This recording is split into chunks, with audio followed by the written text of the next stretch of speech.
Pemirsa, Vicky Yosida, mantan Direktur Perusahaan Bidang Pengadaan Bahan Pupuk, menggelapkan uang 2 perusahaan ke rekening pribadinya hingga ratusan miliar rupiah. Dalam fakta persidangan di ruang Chandra Pengadilan Negeri Surabaya, uang juga mengalir ke perusahaan lain milik terdakwa.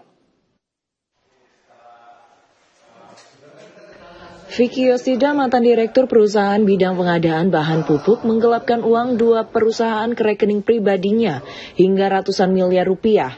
Dalam fakta persidangan di ruang Chandra Pengadilan Negeri Surabaya, uang juga mengalir ke perusahaan lain milik terdakwa. Vicky Yosida, mantan Direktur PT Manunggal Andalan Investindo dan PT Manunggal Indowood Investindo, menggelapkan uang kedua perusahaan ke rekening pribadinya senilai 135 miliar rupiah ditambah 354.241 dolar Amerika. Uang dari perusahaan yang bergerak di bidang penjualan bahan baku pupuk urea dan produksi plywood atau pengolahan kayu lapis yang dikelola terdakwa diduga digunakan untuk 22 perusahaan yang didirikannya.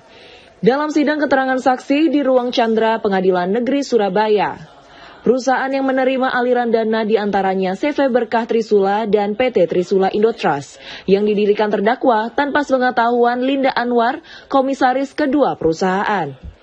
Isabella Kaligis, kuasa hukum kedua perusahaan, sebutkan temuan ini berdasarkan hasil audit karena sejak mengelola 2 perusahaan yang berdiri pada 2015, terdakwa tak pernah memberikan laporan keuangan.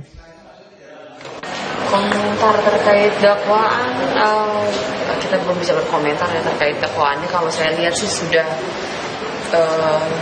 cukup adil ya dakwaan yang didakwakan kepada terdakwa gitu. Ya, dari pihak kepolisian sudah melakukan tugasnya dengan baik, jaksa juga sudah membuat dakwaan ini. Ya selanjutnya kita ikuti persidangan aja nanti bagaimana hasilnya.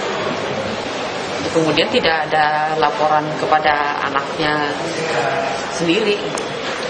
Artinya berapa sih kerugiannya itu setelah diaudit oleh KAP Andersen dan rekan itu sekitar 135 miliar rupiah dan 354 US dollar. Seperti diketahui, kedua perusahaan didirikan oleh Linda Anwar dan almarhum Imam Marsudi, ayah terdakwa Vicky.